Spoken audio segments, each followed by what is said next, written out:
I never thought I'd find myself sitting in a nearby cafe at 2 a.m., hands shaking uncontrollably, asking myself, could my own sister really be capable of this? It all happened so fast that I didn't even have time to react before I lost my room in my parents' house, became the subject of ridicule, and suddenly found myself unwelcome in the place I grew up. And all of this because of Ivy, my older sister, and her husband, Adrian. At first, I thought they were just arrogant. But with each passing day, I discovered more and more chilling evidence that they wanted to take everything from us. The house, my father's money, the ability to live peacefully. But the most terrifying thing came later. They had gotten involved in some sort of semi-mafia financial pyramid and now had to pay back enormous debts. To get out of it, they even went as far as secretly poisoning me. If not to kill me, then at least to disable me for a long time. My story is about how sometimes blood betrays you more than strangers, and how the quiet, unnoticed son who takes care of his father after a stroke can turn out to be the only one who truly saves the whole family. If this ever gets turned into a film, viewers won't believe it all started so ordinarily. 8 months ago, my dad had a stroke, a sudden, terrifying rupture that split our lives into before and after. It happened on a rainy Tuesday. I remember the call vividly, Mom's voice shaking on the other end of the line, barely able to get the words out. It's your father, he collapsed. They think it's a stroke. I flew home that night, barely remembering how I packed. When I reached the hospital, he was barely conscious, half his face slack, his speech slurred into fragments. My dad, once strong, sarcastic, the one who always fixed things, now looked small, fragile, tethered to machines that beeped rhythmically in the cold, sterile room. One side of his body wouldn't respond. He tried to speak, but the words got lost somewhere between his mind and mouth. That was the first time I saw him cry. The doctors called it a moderate, ischemic stroke. Not the worst kind, but serious enough to alter everything. He'd need speech therapy, physical rehabilitation, and most importantly, constant supervision. He couldn't be left alone. He'd forget things, get dizzy, or worse, fall. There was a risk of a second stroke, a bigger one. We didn't have much time to make decisions. Mom and I sat in the hallway of the hospital a few days later, eating cold vending machine snacks and trying to plan a new life we never asked for. She was still working her job, not because she loved it, but because we needed the health insurance it provided. If she quit, we'd lose coverage. And I worked remotely, freelance. I had more flexibility, so I volunteered. I was 28, living on my own in a different city, finally building a life that felt like mine. But this was family. I didn't even hesitate. I'll move back, I said. I'll take care of Dad. And I did. We brought him home in a wheelchair with trembling hands and a list of medications long enough to fill a drawer. We had to clear out the downstairs den. He could no longer manage stairs, and turn it into a makeshift bedroom. We installed grab bars, shower chairs, and bought a blood pressure monitor I'd learned to use 3 times a day. I had to help him walk to the bathroom, help him get dressed, help him remember which pills to take, when to rest, how to sit up without overbalancing.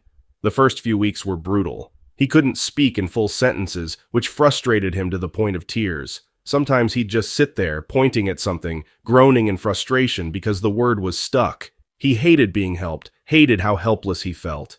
And it hurt, watching someone I loved drift in and out of confusion, unable to do the simplest things without assistance.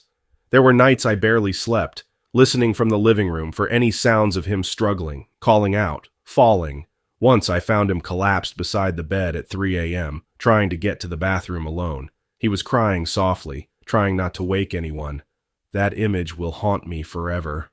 I adjusted my work schedule around his needs. Zoom calls in the early morning, grocery runs mid-afternoon, medication logs on a clipboard pinned to the fridge. I became his personal assistant, nurse, cook, and emotional buffer. Sometimes he'd scream at me in frustration, and a moment later apologize and cry. And still, I stayed. Because this was my dad, and somewhere in there, under the bruises, the tears, the broken sentences, he was still him. Mom would come home exhausted from her job, and we'd split dinner duties. On good days, Dad would smile. On bad days, he wouldn't speak at all. But slowly, painfully slowly, there were signs of progress. A new word here, a step without the walker there, and each small victory felt like a miracle. It wasn't glamorous, it wasn't easy, but it was right. I moved back home to help him because no one else could, because someone had to, because when you strip away everything, careers, apartments, independence, what really matters is the people you can't bear to lose. And despite how hard it was, I thought we were doing okay. but I had no idea that something else was waiting beneath the surface. That while I was pouring every ounce of myself into keeping this family afloat, someone else was waiting to take advantage of the cracks forming between us. I thought the hardest part was over. I didn't realize this was just the beginning. Everything was going more or less smoothly until Ivy, my older sister, showed up, officially, to see Dad more often and help out. In reality, she visited sporadically, sometimes staying the night. Then one day, she suddenly declared that she and her husband, Adrian, wanted to move in with us for a while. Maybe I should have sensed the danger right away. Breakfast. Mom was flipping pancakes, one of the few ways she knew how to make the house feel homey again. Dad sat at the table, flipping through the newspaper, or rather, trying to flip through it, his hand still too weak from the stroke. I was making coffee, already mentally running through the day's to-do list for work, and then they walked in, Ivy and Adrian, like they'd just stepped out of a glossy magazine. She had that flawless hair salon look, and he wore a designer suit, both smiling like they were about to drop exciting news. "Surprise!" Ivy beamed. "We're selling our house and moving in here to be closer to the family," she announced. "We want to help with Dad." Almost immediately, her eyes flicked toward me. "Seb, you work remotely, right? So technically you could go anywhere," Ivy said in that sugar-sweet tone she used when she was about to bulldoze someone. "We need your room. It's bigger and gets more light." I blinked. I thought she was joking. I laughed, half-heartedly. But she wasn't smiling. Adrian chimed in, already setting the stage. "It's not personal, man. It just makes sense. We need a real workspace. You've already been, nesting in the living room anyway." Nesting? I'd been sleeping there for 3 months, making do on a pull-out couch that groaned every time I shifted my weight. I'd worked around their schedules, kept quiet during Ivy's endless Zoom calls, even let them host wine nights without complaining. I'd turned the living room into something semi-functional, sure, but all my real stuff, my books, my files, my guitar, they were still in my old bedroom, my room, and now they were just taking it? I looked to Mom and Dad. Surely they'd say something, but they looked confused, like this had come out of nowhere, like they weren't sure what was being asked, or if it had already been agreed upon without them. Ivy stepped in with her classic pitch. "It's really better for everyone," she said brightly. "Seb gets to work from literally anywhere. You love traveling, don't you?" She gave me that performative smile. "This way you're free, and we can finally have some peace and quiet to focus on our project." Adrian added, "It's only fair, man. We're building something real here. It's not like you need a bedroom to answer emails." The words hit me like a slap. I wasn't even being asked. I was being informed. And worse, they made it sound like they were doing me a favor, like I should be grateful for the opportunity to give up more space, more comfort, more of my life. At the time, I didn't realize this was just the tip of the iceberg. I tried to stay calm, thought maybe they really do want to help with Dad. Yeah, no. They started showing up unannounced. In the middle of the day, late at night. I couldn't even boil broth for Dad without them suddenly appearing and checking if I was feeding him properly, if I wasn't getting too comfortable freeloading in the house. One day I walked in on Adrian in Dad's office, rummaging through drawers. "I'm just looking for a pen," he said, except right there on the desk were the house deed and some bank documents, and in his eyes, this strange glint, like something had just clicked. Then came the next line.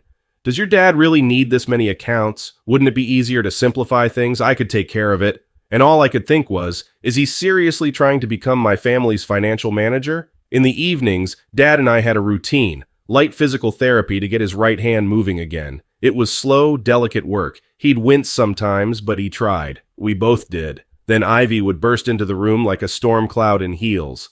"Oh, I see you're pretending to do rehab," she'd say with that condescending tilt of her head. "Maybe it's time to call in actual professionals?" The sharpness in her voice, that smug expression like she knew better than both of us. My patience started wearing thin, but I held it in. For Dad. The next morning I woke up groggy and walked outside, only to freeze. By the trash bins were a couple of boxes, familiar boxes. Inside, my childhood photo albums, old posters, books I'd saved since college.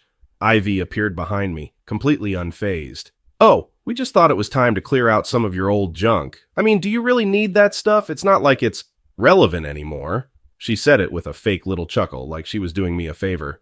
I couldn't even find words. It all came to a head one night. I had just finished helping Dad with his hand exercises before bed.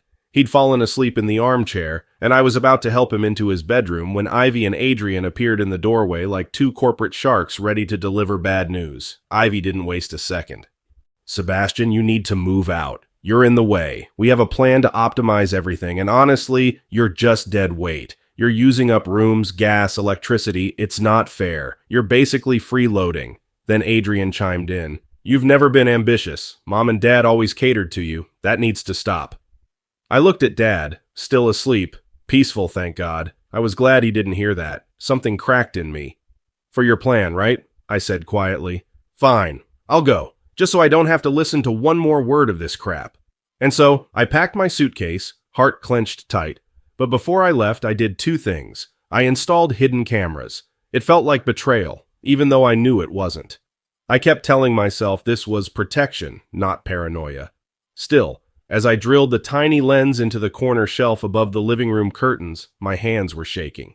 Mom stood at the doorway, arms crossed, eyes darting toward the hallway where Ivy and Adrian were talking loudly about paint colors for my old room.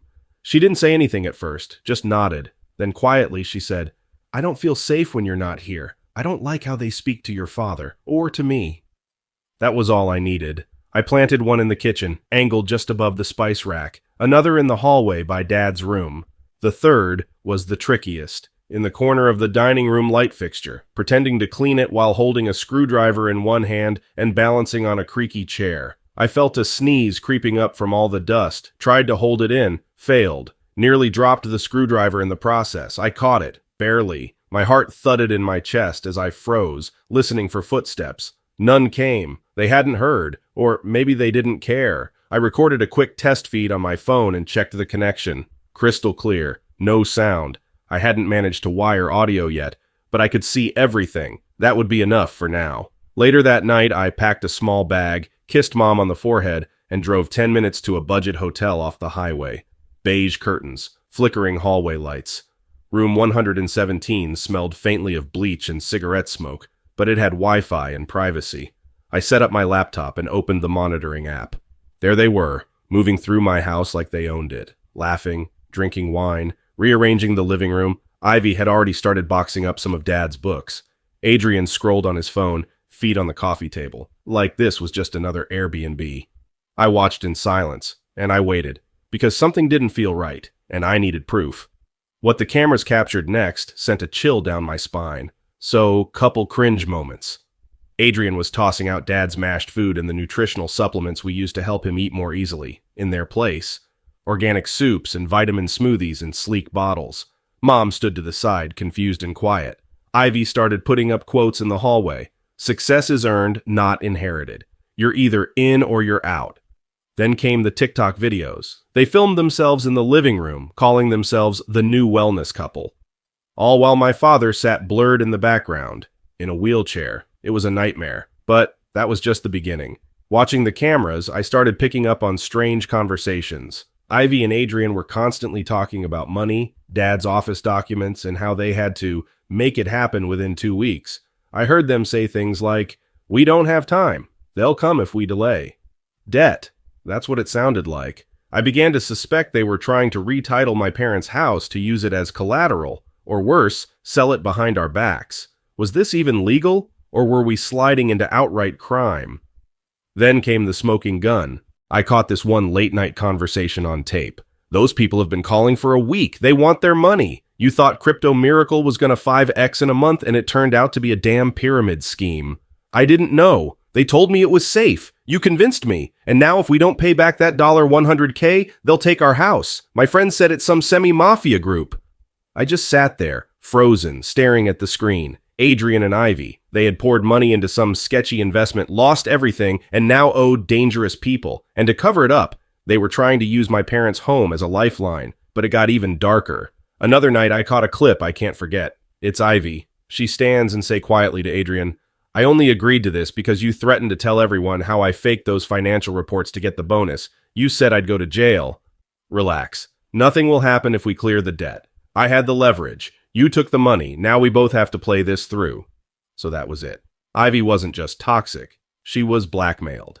At first, maybe she was the victim, manipulated into this by someone who had dirt on her. But now she was fully in, lying, scheming, trying to rewrite documents, belittling me, and turning our family home into a pawn shop ticket. But the worst part, the moment I saw Adrian, on camera, weighing out a strange powder. He poured it into my protein shaker, the one I'd left at the house. Ivy stood beside him, biting her lip.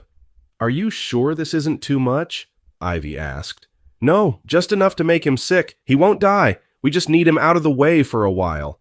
I stared at the screen, my heart about to rip through my chest. They had crossed a line. They were now actively trying to hurt me.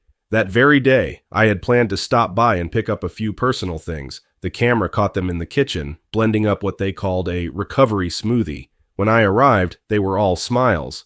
"Hey, we made you something to boost your energy."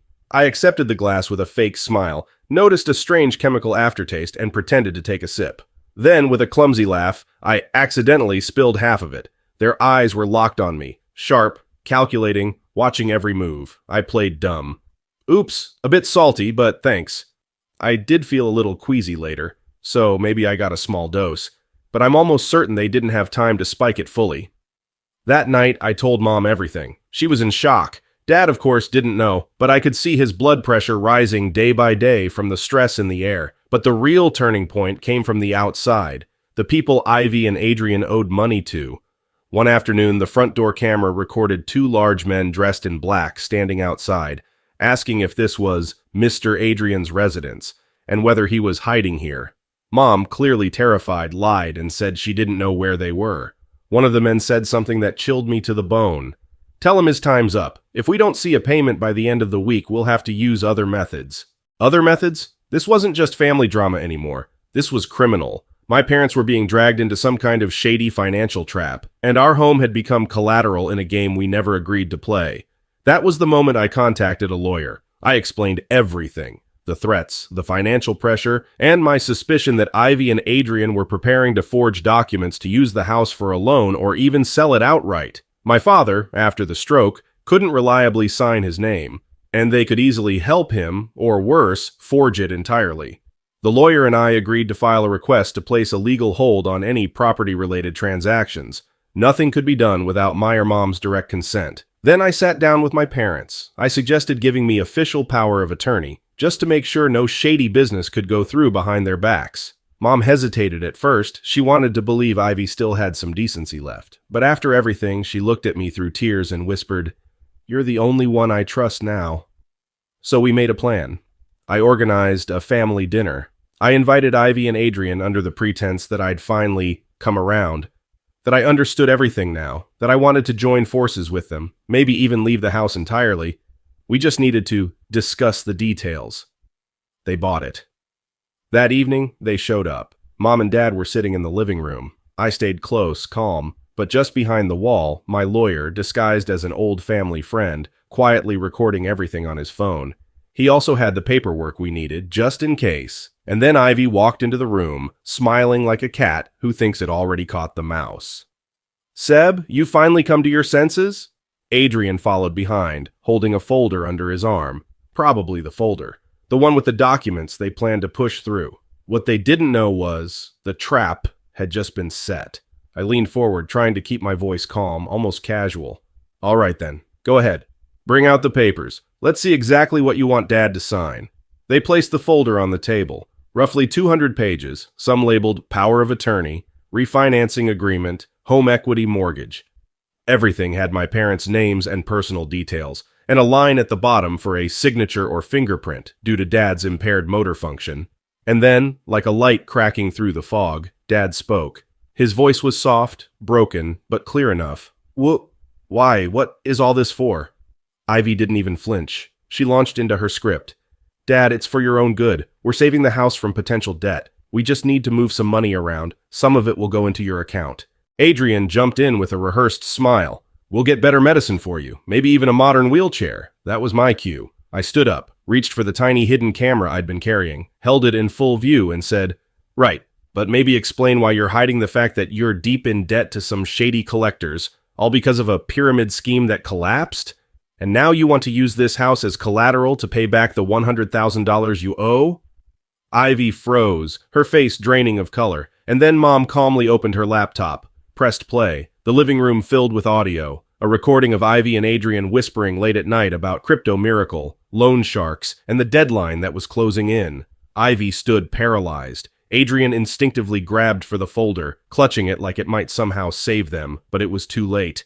"You had no right to record this! You twisted everything!" Ivy snapped, her voice shaking. I didn't say anything. I just reached into my bag and pulled out a second recording, the one where they talked about the powder they put in my drink. Mom gasped. Her voice cracked as she asked, Did you actually put something in my son's drink?" She was sobbing. Dad looked at them, his hands trembling on the armrest. He couldn't speak much, but the tears welling up in his eyes said everything. He was holding back a flood of pain and fury. Ivy panicked. "It's not what you think. You misunderstood. We just wanted him out of the way."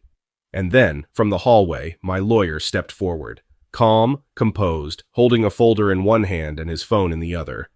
"My name is James. I'm their attorney. Legal protections are already in place. The bank has been notified. No signatures will be accepted without a formal medical evaluation. What you attempted was illegal." Adrian exploded. He lunged for the folder, trying to snatch the documents back and run. I blocked the door. He shoved me hard. "We weren't giving up. We just wanted to save ourselves from the criminals," he yelled, out of control. And then the doorbell rang. According to the plan, I thought it might be the police I'd called just in case. But no, it was them. Two bulky men in black, the same ones from the front porch footage.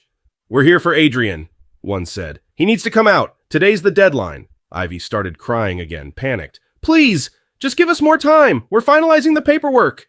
The collectors looked around, saw the cameras, the lawyer, my mom clutching her chest, half the room filled with documents and chaos. One of them raised an eyebrow and said, "If you don't owe us anything, we'll leave. But he," pointing straight at Adrian, "can explain everything to us outside." The room fell into complete disorder. Adrian grabbed his bag and made a break for the door. The men stepped forward. "No running, friend. You owe someone important." I turned to Ivy, grabbed her wrist gently but firmly. "Sis, you were really going to sign us all away to this?" She broke. Falling to the floor, she confessed through sobs. "It started small. I forged some reports at my last job for a bonus. Adrian found out and used it against me. He made me invest Dad's money. And then I got in too deep. I was scared he'd make it worse. I didn't know how to stop." The tension finally began to unwind. Not disappear, just shift. It was still sitting in my gut, but at least now it had a shape. The police arrived with sirens off, but hands near their belts. Calm, controlled. I met them outside with a shaking voice and a printed stack of screenshots from the cameras. They asked questions. I gave them everything. Inside, chaos unfolded. The collectors tried to act innocent at first, all smug shrugs and forced smiles. But when one officer asked for identification and ran their plates, the air shifted. One of them, a wiry guy with a fading neck tattoo, muttered, "This is ridiculous. We're just here to talk." The other one, already sweating, backed toward the door. He clearly didn't want to tangle with law enforcement. As they were escorted out, the tattooed one threw one last glance at me and hissed under his breath, "Don't worry, we'll get what we're owed." That's when my stomach flipped again. Inside the house, Adrian was fuming, red-faced, pacing, denying everything. "You think I drugged him? You're all insane. This is a setup." The officer remained calm. "Sir, we have you on camera handling his drink before he blacked out. You're also listed in 2 active debt investigations, and your ID flagged inconsistencies. You'll need to come with us." That's when it cracked. Ivy started sobbing. Not quiet tears, but loud, desperate crying that filled the whole hallway. She sank to the floor, mascara streaking down her cheeks, hands clawing at her face. "Please," she sobbed. "You don't understand. He said we were fixing everything. I didn't know. No one said anything. The silence made it worse. One of the officers crouched beside her. "Ma'am, you're not being arrested, but we'll need you to stay available. There are open investigations." "I didn't touch his drink," she sobbed. "I didn't steal anything. I thought he loved me." It was so loud, so raw. It should have made me feel sorry for her, but I didn't, because I'd seen the footage. I'd heard what she said behind my back, and now the performance was for someone else. Adrian was let out in handcuffs. Ivy technically was free to go, but she wasn't free. Not from the charges that might come, not from the debt, not from the fear. She turned to me, eyes wet and empty. "Seb, I didn't want it to end like this. Please believe me." Dad, voice hoarse, barely audible, said just one thing. "You betrayed your family." And in that moment, I saw something break inside her. She couldn't even meet his eyes, because she knew, no matter what happened next, he would never trust her again.